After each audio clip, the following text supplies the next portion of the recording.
Gimana bro kabar bro? Kapangsor. Si Cok, asbak Cok. Itu Ini. Jangan Cok, itu Cok.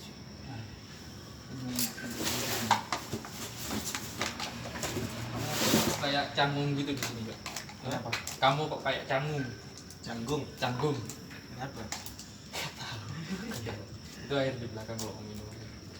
Malu aku. Nanti habis itu kita bikin kopi lagi. Santai kita bro. Malam masih panjang. Masih panjang. Panjangnya malam.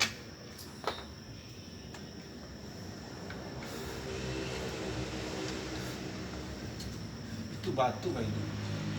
Iya Cok, dari sini kelihatan. Lima ikan. Di atas bis, di atas bagus loh. Tapi nggak ada lampu. Ada lampu di. Nah, apalagi embun nanti. Apa Oh. kita pilek kan? Ini aja aku nggak pilek deh dari kemarin. Gimana kabar bro? Alhamdulillah sehat. Sehat ya. Gimana dengan anda ini? Kalau aku sih, kalau fisik, alhamdulillah sehat.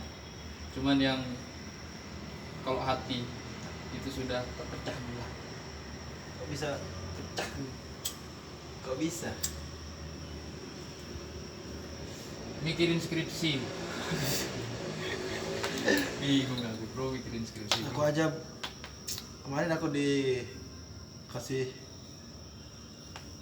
tesis Tentang apa ini? tentang apa penyelesaian tindak pidana pelanggaran lalu lintas melalui restoratif justice Restoratif justice. Nah, terus oleh anak di bawah umur yang mengakibatkan korban meninggal dunia. berarti itu kasusnya ada anak di bawah umur, bawa motor, nabrak Nah. orang, mati begitu Iya. ya. Oh itu gimana itu cara nyelesain hukumnya? Nah itu aku mau teliti. Oh mau Soalnya kan sekarang itu ada yang namanya restoratif justice itu pengembalian dalam bentuk semula, keadaan semula, yang dimana di dalam restoratif justice ini difokuskan terhadap pelaku dan korban. Nah kan apa namanya tindak pidana ini sudah terlalu banyak dan berkas perkaranya itu menumpuk di Mahkamah Agung sehingga ada terobosan baru penerapan restoratif justice ini, yang dimana restoratif justice ini apa namanya mengembalikan suatu tindak pidana atau pelanggaran dalam keadaan semula. Seperti contohnya kalau perkara-perkara yang harus soalnya tidak semua pelanggaran atau tidak pidana itu harus diselesaikan dengan peradilan. Loh, itu bentar. Peradilan. Iya ya. Itu berarti secara Di- tidak langsung di luar- restoratif justice itu Penyelesaian. dalam tanda kutip itu bisa diselesaikan dengan cara kekeluargaan begitu. Nah, ya. Oh. Restoratif justice. Yang dimana nanti restoratif justice ini penyelesaiannya itu di luar pengadilan, yang dimana menghadirkan pihak dari korban dan pihak dari pelaku. Seperti contohnya kemarin itu kan ada contoh kasus yang dimana seorang pria mencuri sepeda motor yang untuk melahirkan, untuk biaya melahirkan anak. istrinya, Iya. Oh, istrinya. iya. yang dimana itu penyelesaiannya itu kan tidak harus melalui pengadilan. Karena memang kondisi mendesak. Nah, kondisi mendesak dan apa namanya barang yang dicuri itu pun tidak seberapa, masih bisa dikembalikan dalam bentuk semula barang yang dicuri itu. Seperti Tapi kan kalau sepeda motor oke lah ya, misalnya Nah. sepeda motor dalam kasus seperti itu oke lah. Kemudian gimana kalau misalnya nyawa tadi itu yang Nah. katanya di tesis itu? Terkait Kan nggak bisa dikembalikan juga. Nah, terkait dengan apa pelanggaran atau tindak pidana yang dilakukan oleh anak, itu yang harus diupayakan pertama itu adalah restoratif justice, karena anak ini belum cakep dalam hukum. Nah, kalau belum berusia 18 tahun di dalam undang-undang UPA. Nah, dalam kasus kecelakaan tersebut kan apa namanya mungkin ada suatu penyelesaian yang dimana anak ini disuruh mengganti kerugian atau keluarga anak tersebut disuruh untuk mengganti Loh, kerugian. berarti secara tidak langsung misalnya nanti kematian itu harus ada tarif dong sebenarnya. Iya, harus ada. Makanya pengembalian dalam bentuk sebulan yang dimana difokuskan restoratif justice pada pelaku dan korban dua-duanya, yang dimana nanti di dalam penyelesaiannya itu harus ada kesepakatan antara kedua belah pihak, sehingga tidak harus melalui pengadilan. Terus yang menjadi mediator kan kalau di peradilan kan ada hakim. Nah terus kalau di bukan pengadilan itu siapa nanti yang bisa menentukan? Apa misalnya tokoh masyarakat? Nah, atau mediatornya adalah misalnya kiai. kalau itu mungkin dilihat dari besar atau kecilnya tindak pidana yang dilakukan.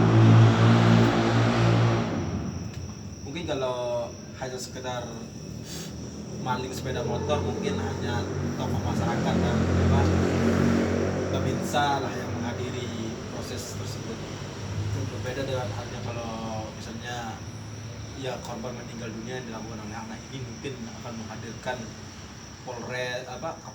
Kapolres atau pihak dari Berarti lembaga pemasyarakatan. Oke. Berarti polisi dong pada akhirnya nanti yang akan Menyelesaikan. menjadi. Iya, tapi kan itu tidak masuk di ranah pengadilan. Jadinya perkaranya itu tidak ada. Seandainya begini nanti, seandainya terjadi Kesepakatan. bukan. Maksudnya begini, relasi patron. Misalnya begini, ada seorang, anggaplah gampangan untuk menanukan ini ya, saya tidak sedang membicarakan kejelekan pesantren atau gimana, tapi seandainya terjadi kasus di mana seorang kiai mendapati santrinya mencuri milik santri yang lain. Nah, kan bisa jadi itu terjadi restoratif justice kan di situ. Nah, kemudian si kiai ini memihak kepada si pelaku. Artinya nanti si kiai ini meminta si korban untuk ya sudahlah, damai saja. Artinya ada ketidakadilan di situ. Bagaimana itu nanti? Sedangkan kiai ini bisa dikatakan dia memiliki kekuatan kan, memiliki power untuk mendamaikan santrinya. Nah, ini keberpihakannya nanti diukur gimana kira-kira? Mungkin terkait dengan hal itu, mungkin kalau dalam restoratif justice itu pasti ada namanya yang ganti rugi itu. Ganti rugi. Nah iya, maksudnya seandainya ganti rugi itu tidak sesuai dengan yang diinginkan oleh si korban gitu loh. Makanya itu dihadirkan saksi untuk untuk menyaksikan perjanjian tersebut. Ketika pasti nanti juga ada suatu pernyataan ya, suatu surat pernyataan untuk untuk mengikat janji dari kedua belah pihak ini. Ketika salah satu pihak itu melanggar atau tidak menepati itu perjanjian itu, maka bisa jadi itu bisa dilaporkan terkait dengan Ketidakadilan, dengan melawan hukum atau atau dalam perdata itu wan prestasi. Waduh, aku nggak tahu itu cok. Nah, yang kalau dalam RKUHP sekarang itu ada nama play bargaining. Apa itu? Play bargaining ini lebih difokuskan kalau pengertian dari play bargaining ini adalah proses khusus untuk tindak pidana, penyelesaian khusus untuk tindak pidana di pengadilan, yang dimana kalau play bargaining ini lebih difokuskan terhadap pelaku yang dimana play bargaining ini bisa dilakukan terhadap tindak pidana yang ancamannya itu di bawah 7 tahun. Nah, dan anggapan masyarakat dengan adanya play bargaining ini mungkin akan menimbulkan ladang baru untuk korupsi. Jadi karena di play bargaining ini penerapannya itu tawar menawar antara jaksa penuntut umum dan hakim di sana, supaya ketika ada pengakuan dari pelaku maka otomatis langsung dikasih tawar menawar antara jaksa penuntut umum sama si hakim. Itu kan menguntungkan pelaku. Menguntungkan pelaku ya. Ketika pelakunya punya uang misalnya bisa jadi bisa dia jadi terbebas, ancaman lebih ringan dan ancaman lain lebih ringan. Oke, aku begini. Oke lah, fine. Maksudnya restoratif justice untuk kasus kematian mungkin bisa diganti dengan ganti rugi berupa uang, berupa materi. Tapi nanti ketika itu dalam kasus anak kecil yang melakukan kekerasan seksual gitu, Iya. apakah juga akan berlaku hal yang sama, ada restoratif justice? Iya, harus ada restoratif. Kalau anak kecil yang di bawah umur orang kalau dalam hukum itu anak di bawah umur, Ya. tidak ada anak kecil ya. Anak di bawah umur Anak misalnya. di Ya, bawah oke. Dan disebut dalam anak di bawah umur itu dalam undang-undang UPA itu adalah anak yang belum berusia 18 tahun. 18. Nah, iya, misalnya anak usia 15 tahun kemudian 15 melakukan kekerasan seksual kepada misalnya nenek-nenek lah, anggaplah nenek-nenek Iya. gitu. Langsung nenek-nenek gitu. Nah, maksudnya begini.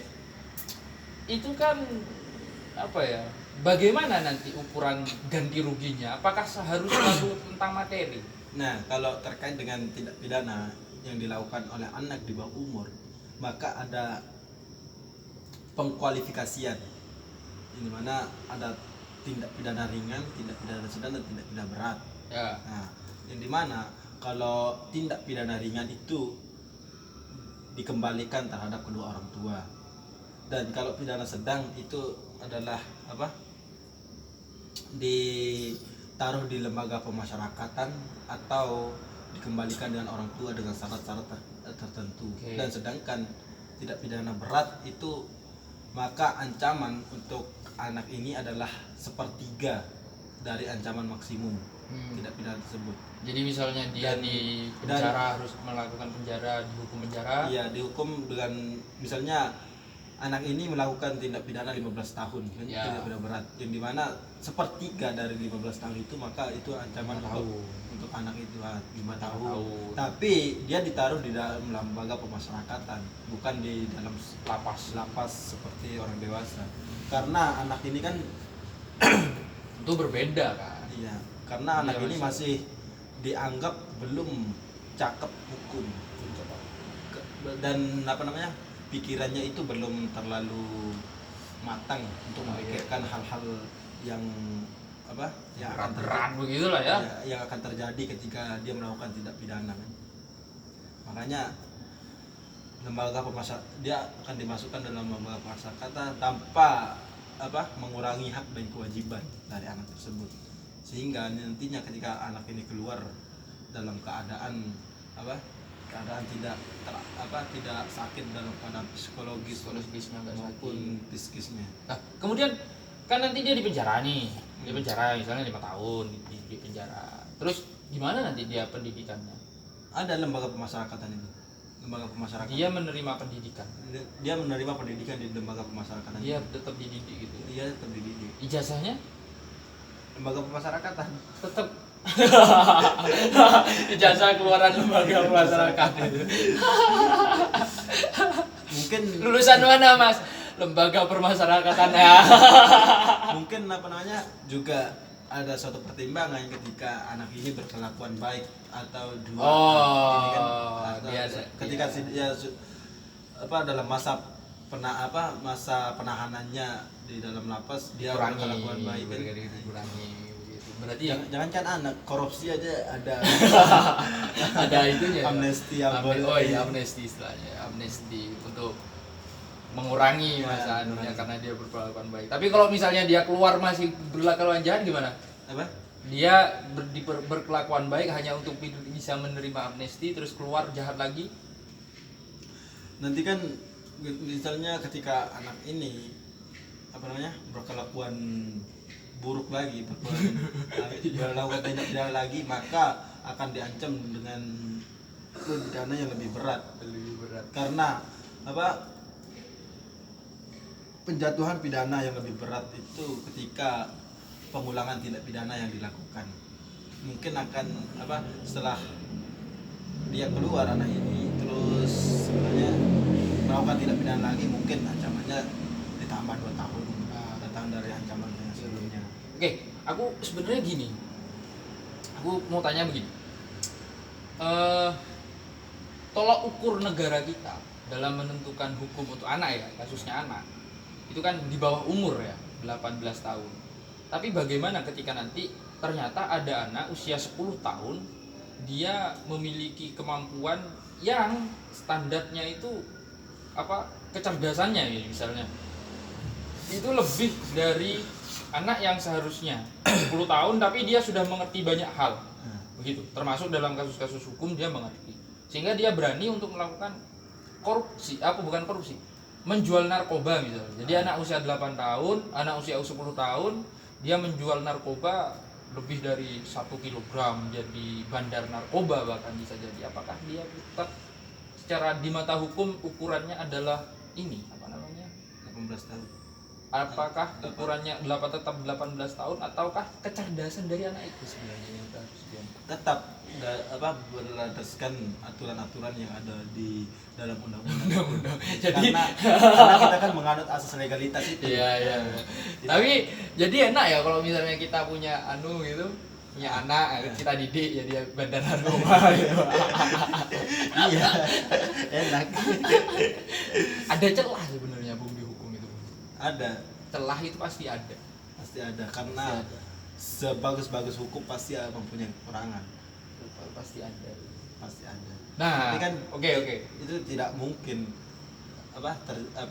seorang ayah untuk mendidik anak menjadi kurir narkoba kan. Iya. Karena sekelas Freddy Budiman yang kena kasus narkoba terberat itu anaknya pun dididik dia nggak sampai ke narkoba. Iya.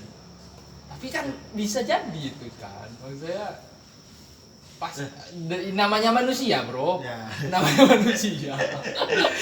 Siapa sih yang nggak gitu kan, pasti ada kejahatan yang dilakukan manusia itu ada, karena sifat dasar manusia itu sebenarnya sih apa ya, dia sebenarnya jadi hacker gitu. Semakin dia paham, dia akan semakin memiliki potensi untuk melakukan kejahatan. Tapi terkait dengan meskipun kecerdasannya itu melampaui batas, tetap anak itu masih dianggap cakap tadi ya, belum cakap hukum tadi. Berarti tetap ukurannya tetap angka umurnya tadi. Angka umur. Bukan dari kecerdasan itu. Iya. Nah begini bro, menurut pandanganmu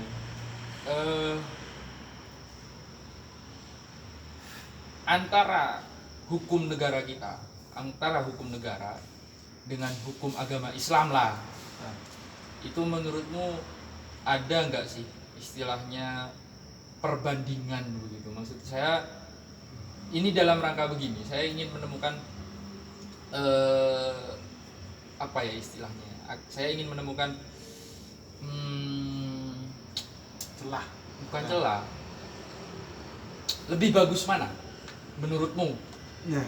Ketika begini, Islam itu kalau ada orang mencuri tangannya dipotong, mencuri sesuai dengan ini ya kadar ketentuannya ya, artinya melebihi misalnya dia mencuri uang 20 juta sampai 80 juta ke atas itu, entah saya lupa ukurannya itu berapa, tapi langsung dipotong tangan, itu bagaimana? Terkait dengan hal itu kembali lagi ke dalam sejarah hukum yang dimana dikenal dengan aliran dualistis dan monalistis Itu gimana? dan ada teori juga, teori pembalasan yang dipakai oleh orang-orang terdahulu. Ketika suatu tindak pidana yang dilakukan misalnya pembunuhan, maka hukumannya itu adalah dibunuh. Itu dalam teori pembalasan, teori klasik.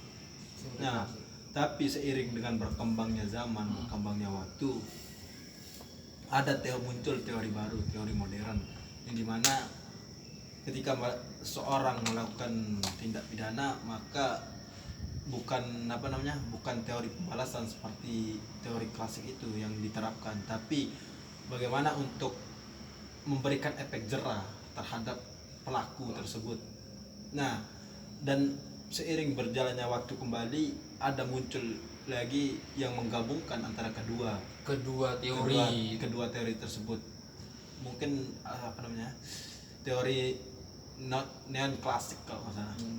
Nah, jadi mana teori ini lebih memfokuskan terhadap apa, pencegahan untuk berbuat suatu tindak pidana dan bagaimana ketika apa namanya, ketika seorang itu sudah melakukan tindak pidana dan bagaimana caranya supaya pelaku itu mendapatkan hukuman yang setimpal dan kembali lagi dalam masyarakat dalam keadaan yang baik.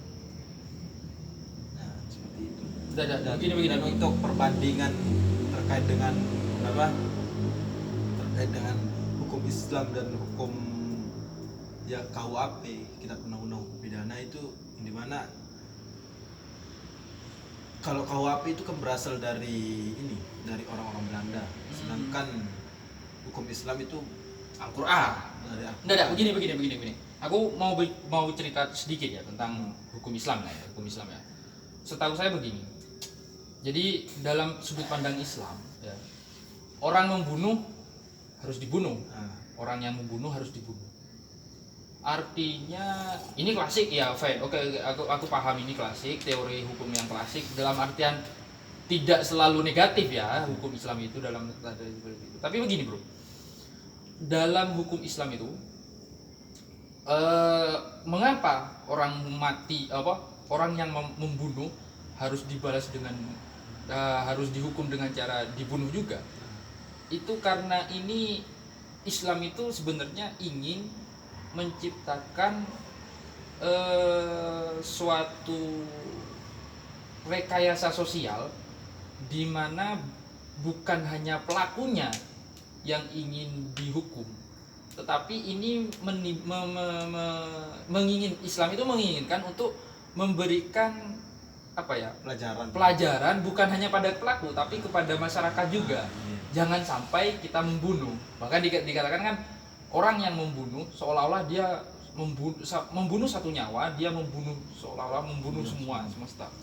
Nah, kemudian dari sini aku tadi sempat nangkap yang punyanya neon klasik punya kamu itu, teori neon klasik itu apa namanya?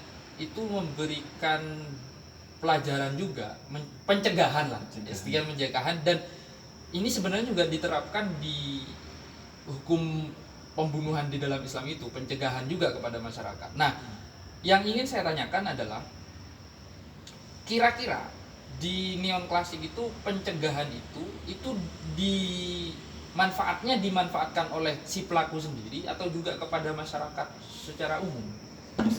Kalau terkait dengan teori tersebut, itu diterapkan untuk apa namanya, untuk semua orang, yang dimana para penegak hukum ini memberikan sosialisasi terhadap semua orang supaya tidak melakukan tindak pidana. Oh, berarti dalam bentuk sosialisasi ya pencegahan yang dilakukannya itu. Terhadap sosialisasi, di mana biar semua orang mengetahui akan tindak pidana dan efek yang akan diberikan ketika dia itu melakukan tindak pidana. Masalahnya kalau di teori klasiknya milik Islam itu kan apa namanya, sosialisasinya dengan cara ya seperti itu. Misalnya dilakukan di depan masjid, di muka umum. Artinya sosialisasinya seperti itu. Berarti memang ini ya apa namanya, yang neon klasik itu sosialisasinya dilakukan secara door to door lah, ke belakang door to door ke masyarakat begitu. Teori pembalasan ini sebenarnya juga apa namanya, bukan hanya dianut di Islam, tapi ada juga di lain Yunani kuno itu, tapi anggapan-anggapan dari para pakar-pakar atau filsuf-filsuf dulu itu, kalau ketika kita melakukan tindak pidana pembunuhan dan lalu dibalas dengan pembunuhan, itu terlalu menyakiti hak asasi manusia. Karena ada munculnya atau bergesernya teori klasik itu karena munculnya hak asasi manusia itu, karena terlalu kejam kita untuk membunuh atau melakukan pembalasan terhadap orang yang orang yang melakukan tindak pidana, yang dimana mungkin ketika ketika orang melakukan pembunuhan, mungkin ada suatu ancaman atau suatu hal-hal lain yang Iya. mendorong dia untuk Mendorong dia melakukan pembunuhan tersebut. Nah, Bisa jadi karena faktor ditagih utang. itu kan. Ditagih utang, nggak kuat akhirnya dia bunuh yang menagih. Iya. Nah itu sebenarnya. Menarik bro. Sehingga tidak tindak pidana itu tidak harus terkait dengan pembalasan. Makanya mungkin ada pencegahan yang dilakukan supaya tidak melakukan tindak pidana tersebut. Aku tanya selanjutnya begini. Ada nggak sih kesempatan untuk mengawinkan antara teori hukum yang klasik itu miliknya Islam itu dengan teori neon klasik ini? Mengawinkan seperti maksudnya? Artinya kita mencari nilai, menyatukan dari nilai yang dibawa, bukan dari produknya ya. Artinya kalau di Islam dengan membunuh maka dibunuh, kemudian kalau yang di sini penjara 20 tahun dan lain sebagainya, ada nggak upaya untuk mengawinkan keduanya, mempertemukan nilai gitu? Untuk menyatukan itu kan nanti ketika pelaku tindak pidana ini, maka ancamannya itu adalah katakanlah sebagai rehabilitas. Iya. Rehabilitas terhadap pelaku tersebut supaya tidak melakukan tindak pidana lagi. Rehabilitasi. Rehabilitasi. Mungkin itu yang menjadi penyatuan kedua teori tersebut. Berarti ada sih sebenarnya kesempatan itu. Iya, dan memberikan efek jerah terhadap ini. Wah, Pelaku tindak pidana tersebut. aku seharusnya harus diskusi juga sih ini kepada orang-orang yang ahli di bidang Islam ini. Karena begini bro, karena dalam syariat itu, dalam penegakan syariat ya, itu tidak bisa diganggu gugat. Kalau Tuhan merintah A ya A, termasuk dalam kasus ini, nanti aku harus mencari seorang yang harus bisa menjawab itu. Apakah nanti bisa dimodifikasi? Perintah yang berupa membunuh dibalas dibunuh itu, apakah nanti bisa dimodifikasi? Nanti itu harus aku diskusikan. Masalahnya ini aku sedang berbicara dengan ahli hukum tata negara dan hukum hukum pidana maksud saya begitu, bukan sedang berbicara dengan hukum yang versi syariat tadi itu. Terkait dengan penerapan hukum Islam juga, yang dimana di Aceh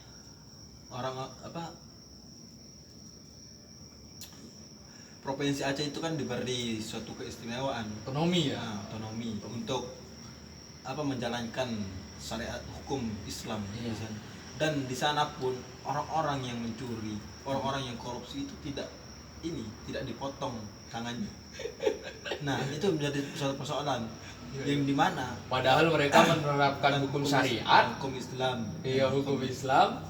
Tapi tapi berbeda dengan orang-orang yang melakukan zina di sana. Langsung dihukum dengan cambuk.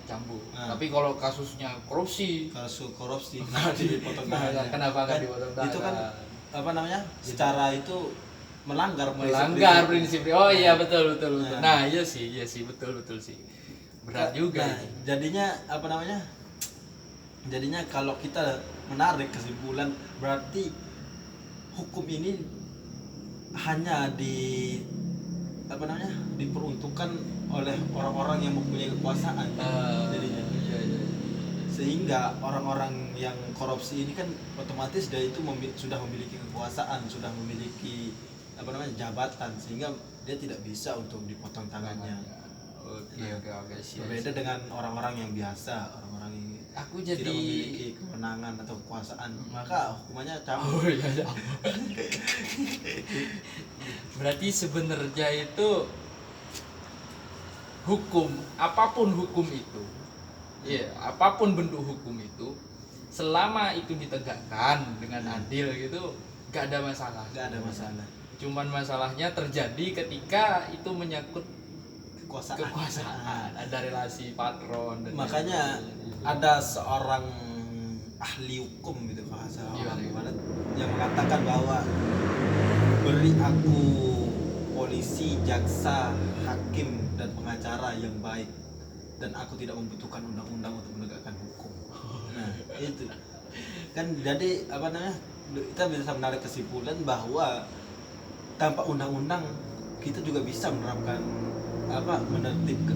menciptakan ketertiban dan ketentraman. Oke, I see, I see, I Ka- see. karena para penegak hukum ini berkelakuan baik karena ada etikat Ada baik. etikat baik. Baik Wow, dari berarti para penegak hukum itu. sebaik-baik hukum, Nah, apa namanya ya? sebagus-bagus hukum. Sebagus-bagusnya hukum. Selama manusianya tidak terdidik untuk menegakkan hukum, maka tidak akan terjadi, tidak akan tidak ada keadilan. keadilan. Jadi Tidak ya ada keadilan, ketertiban dan ketentraman itu tidak akan pernah tercapai. Berarti Iya. memang apa ya istilahnya? Saya kembali teringat dengan apa namanya dauhnya Abah Hashim Muzadi.